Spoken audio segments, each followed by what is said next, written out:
تشغلش بالك انت بينا يا اكرام. لا مش شاغل. ماشي لما نسالك تبقى تتكلم. لا الصراحه انا مش عايزك تساله يا برنس. يعني لما نساله الانسان الوحيد اللي ما بيفهمش كوره. مش مشكله. اكرامي اكرام ده حقيقي. لا هو بيتعمد ان هو مبقاش عاوز يفهم. نقول مبروك لاتحاد العاصمه. هيدافع يقول ايه يا دافع يقول ايه يا حضر؟ انا بقول لك ما بقى عاوز يدافع يقول ايه فهم كوره. ما فيهاش عن نفسك ليه؟ عاوز يدافع يقول ايه يا حضرتك؟ يا اكرام يقول لا انا بفهم كوره، ممكن يكون انتوا اللي ما بتفهموه. ما اقدرش يصل خطوه حبايبي. ايه؟ هم قدروا. اذا كانوا هم قدروا. هم شايفين كده يا باشا. ماشي انت بقى رد بقى زي ما رد دافع عن نفسك. رد يعني انت ما بتفهمش زي ما هم بيقولوا. ابعدوا عن اكرامي دلوقتي، خلوه مركز في الطريق. يعني انت ما بتفهمش زي ما هم بيقولوا. يا ابني ابعد عنه خليه مركز في الطريق. هو شايف ان انا ما بفهمش، اقول له اطمن. لا انا على فكره خالد اللي قال ما بيفهمش. انا قلت اكرامي احيانا بيبقى متعمد عاوز مبقاش لا هو يا برنس الفتره الاخيره بعد اذن حضرتك ما بيفهمش. واسمها الكلمه اللي كان الحضره بيقولها اسمها ايه؟ محنك. مدلس. مدلس ولا محنك ومدلس. طب مين مبسوط لاتحاد العاصمه اللي فاز بالبطوله؟ حضر كلنا. انا مبسوط. العربيه كلها. عارف انت سالته سؤال ما فضلش الا خالد بس هو اللي زملكاوي يا عيني. فضلت للساعه 3 بالليل من القناه دي للقناه دي. والله من القناه ربنا دي. يسد نفسك دنيا واحده. لا بص صلى على النبي، انا بص يعني حتى يوم الاربع مش هصدم الصدمه اللي هي، لان الدوري رايح مني بنسبه 99%. صدمه الفرحه ممكن هي اللي تبقى حلوه لو الدوري رجع لي تاني، انما انا علق نفسي بالكوره. لا احنا مش هناخد الدوري. ايوه ما انا لسه بقول انا معترف بحاجه زي دي. نفس الحوارات دي. احنا يوم الاربع على امل ان تحصل معجزه. ماشي بس مش مين يا اكرامي اللي ياخد انت مش الدوري؟ هتصدم ان الدوري يروح منك، لانه يروح منك فعلا. مين يا حاضر ياخد الدوري؟ السيناريو لا يعني انت قول مين ياخد الدوري؟ بيراميدز. مين ياخد الدوري يا هادي؟ مالك يا فراغ الدوري ده محمد ده. مين ياخد الدوري يا محمود؟ مين ياخد الدوري ده مالين انا اقول له مالي.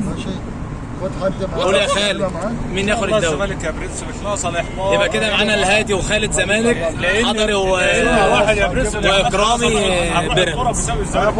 والله ما نمت طول الليل. هي اللعبه يا فاروق شغل التكييف وما نمت. بس انا بقول الزمالك المفروض ياخد الدوري. لان الزمالك لما ما خدش بيراميدز مش هيحل. توقعاتك هو اصلا بيراميدز مش هيكسب 3 اقل حاجه. هيكسب سمعة 3 اقل حاجه. بقول لك هو هي بيراميدز بس انا باجي اكرمه ولا خاصه الزمالك الماتش اللي فات دوت اللي هو رجع ورا كتير. ماشي. دي مشكلته هو رجع ورا هو ما كتير. لحقش يقدم اصلا. رجع لا رجع اولا هو هيلاعب فرقه قدم اول دقيقتين. هيلاعب بقول له ما لحقش يقدم قدم اول دقيقتين.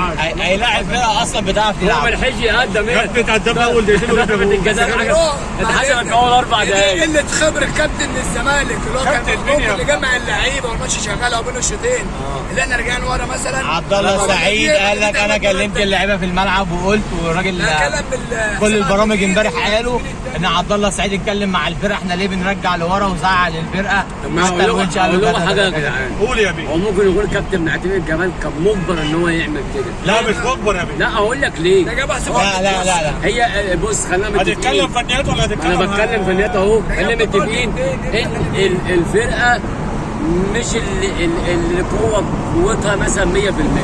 انت هتاخد سؤال يا استاذ حضر بس معلش. لعبوا في الجزائر احسن من كده يا كابتن. ما هو ليه بقى؟ ليه بقى؟ ما هو ليه؟ هقول لك معلش ليه. انا ما طبيعي ان انا العب بره ارضي في وسط الجمهور. لا مش الطبيعي، ده الزمالك ادى اداء كويس جدا يا باشا.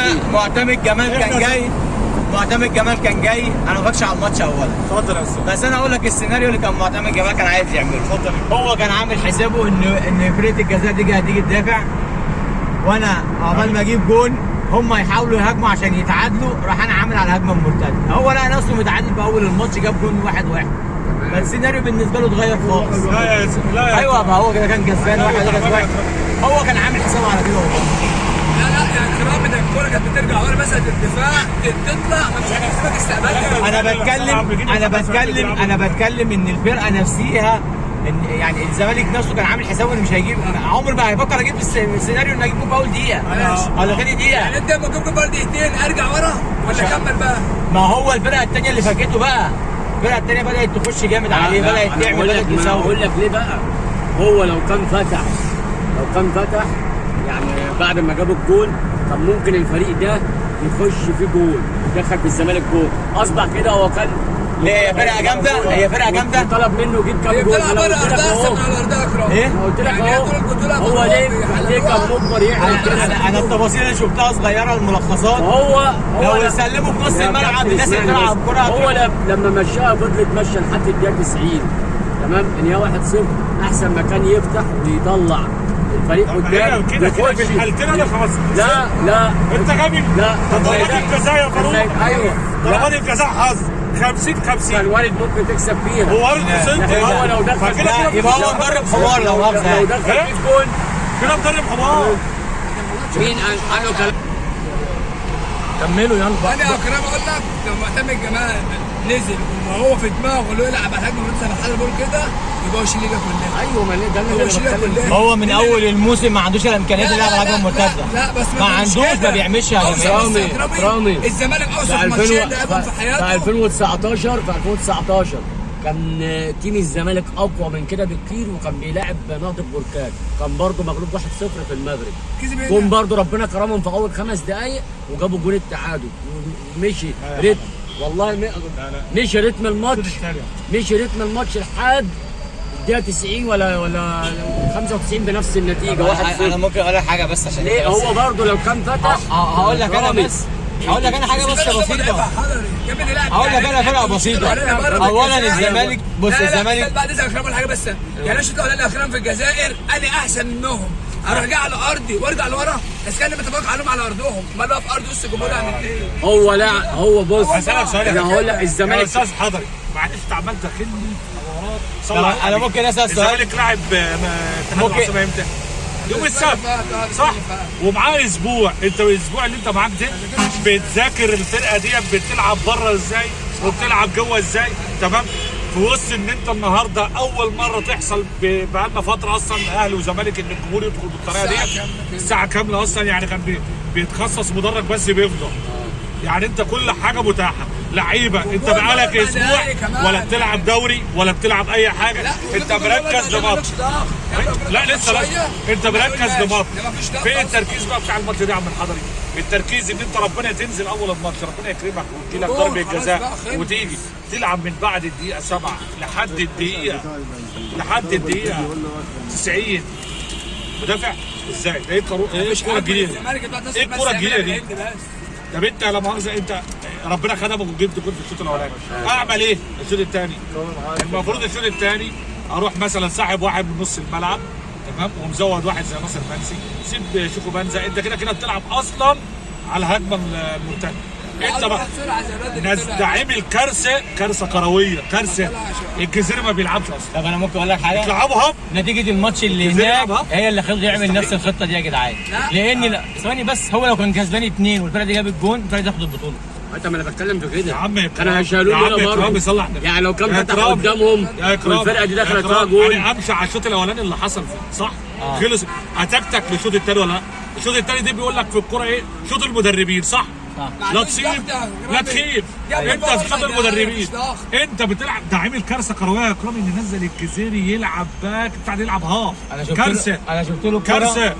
شفت له كوره وبالصدفه كان البرنس بيتكلم على الكوره بتاعت باسل مرسي، فانا اضطريت ان انا اجيبها لقيتها فعلا نفس الكوره اللي جابها في الاهلي، مع انها جت في الاهلي بس انا رحت اشوفها لقيتها نفس الكوره فعلا. انت عارف برضه من ضمن الحلول كانت تعمل برضه يعني الواد ايشو برضه، لو انت بقى عايز تجرب زي ما انت بتجرب كنت نزلت فتوح نص ملعب وسحبت ادم كايت ونزل الواد بيشو يلعب باك شمال من ضمن الافكار.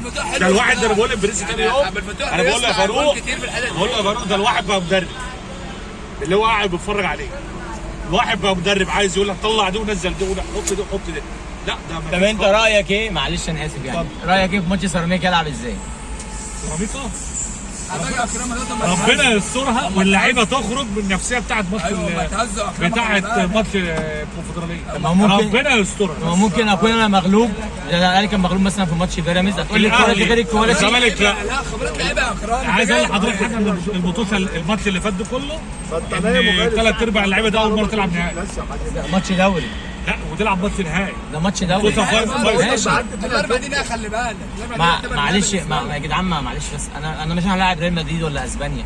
انا رايح العب سيراميكا تمام، يعني فرقه انا بلعبها على طول. بالك سكواد سيراميكا اتقل من سكواد الاتحاد العاصمه بكتير يا باشا احنا لعيبه مصريه زي يا بعضينا. كرامي في حاجه ثانيه، سيراميكا هتلعب من غير ضغط. ما احنا لعيبه مصريه الزمالك بقى عليه ضغطين، وسط 80,000 مش عارفين يشوط شوط على الجول. وهضغط ده عشان الجمهور. لعيبه لا مصريه اللي انت بتتكلم عليها ده فيه خوف كتير. شوف ايه يا عم؟ ايوه انت بتتكلم ده حاجه يا فيها عم خوف. طارق حامد كل زمان واحد خايف. الكونفدراليه قال لك سيبك من مش عارف بروس باين ولا اللي كان يا باشا دي شخصيه لعيب. ايه؟ قال لك سيبك منه والعبوا لعبكم.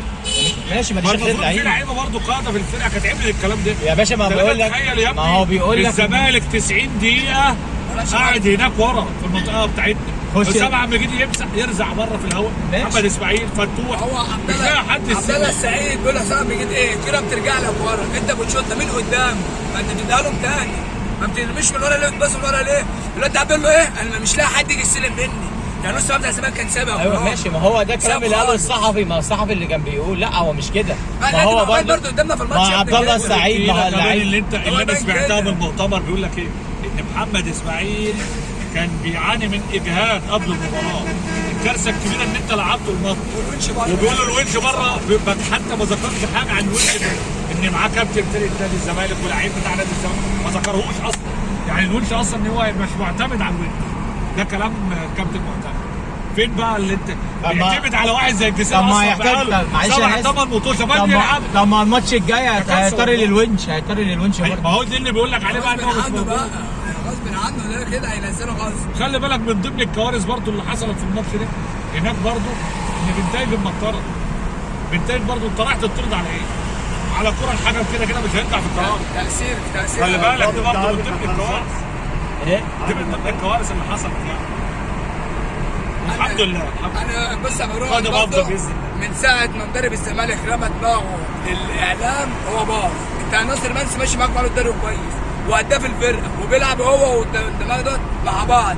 ليه؟ عشان يشوفوا منسي نزل في ماتش اكرم عمل سبرنت وعمل جون، رحت مقعد ناصر تاني وملاعب ده عليه. يا حبيب قلبي بس عشان افهمك حاجه، ناصر المنسي ده راجل ما بيغلطش في حاجه. هو راجل بيعرف يجيب جون. ماشي ما عادوش هو بقى. ميزته الوحيده بيعرف يجيب ما جون. يقعدش بقى، يقعد يقعدش جنبه ليه؟ شوية. هو بقاله فتره محمد هادي من ساعه ما راح المنتخب ورجع هو مش مركز. يلعب لنفسه. مش مركز في الزمالك. يعني ده بكده بتاع كلامه واضح يا محمد، كلامه واضح. بقول لك من ساعه ما راح المنتخب، من ساعه ما راح المنتخب رجوعه هو مش موجود. بيلعب لنفسه، بيلعب في ماتش ام ده مضيع جول. ماتش ما الاهلي يضيعش.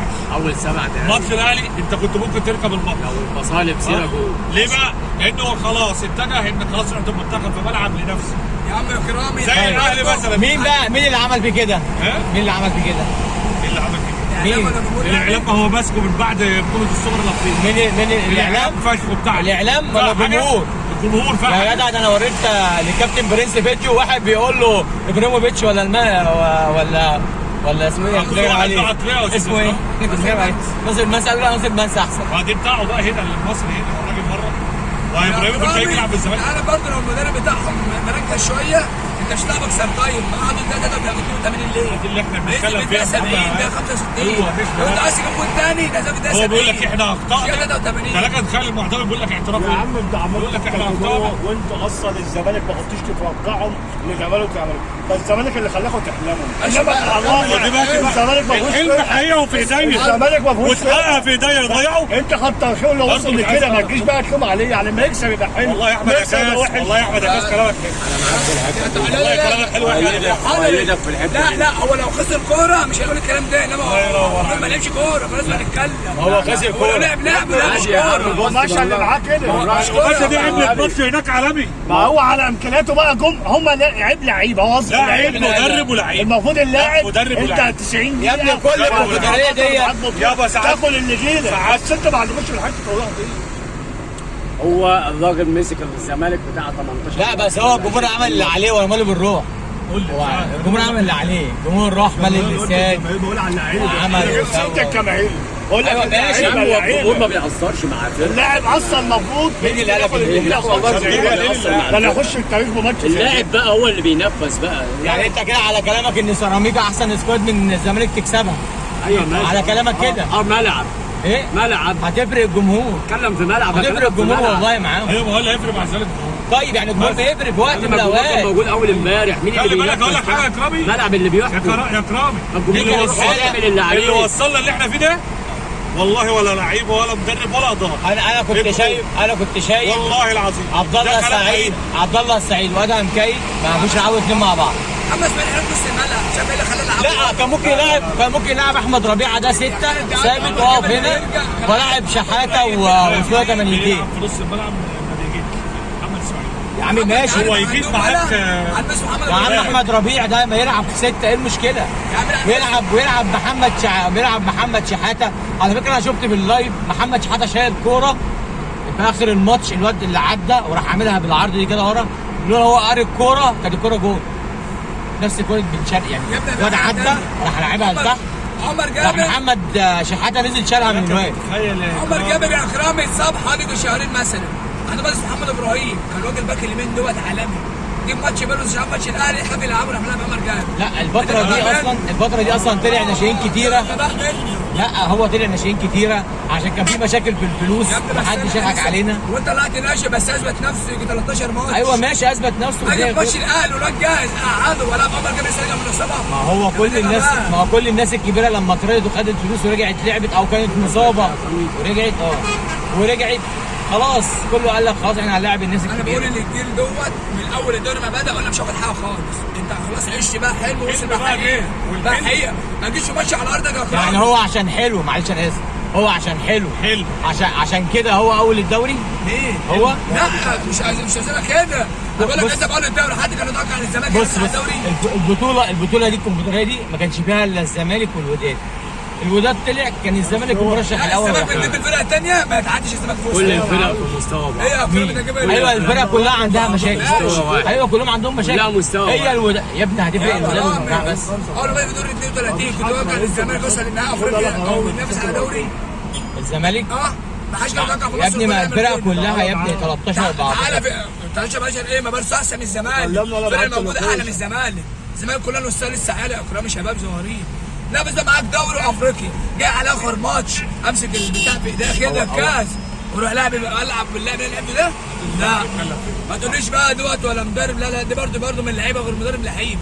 انت من خبره اللعيبه في الحوار ده ما لما تيجي بعد كل منه الشوطين بالحوار ده. انت عندك 5 6 لعيبه عبد الله جاي كلهم يفتكر منتخبين. عبد الله جاي يفتكر بعد الماتش يقول لك هو عواد 8 كور ما صدش كوره. طب انت فين يا عبد الله ده في الماتش في اللعبه دي؟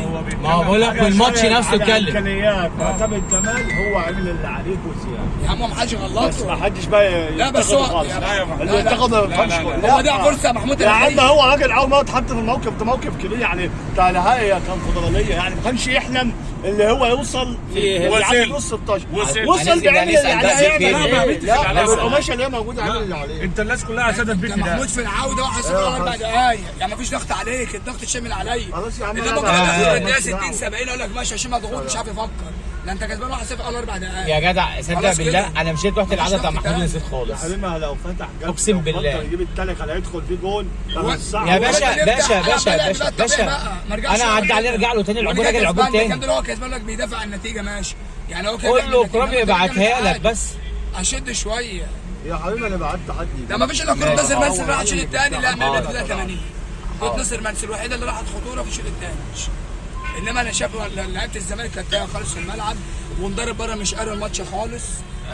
والله ما قاري الماتش مش قاري الماتش خالص المدرب. يعني انت شايف ان كان عيب مدرب؟ بص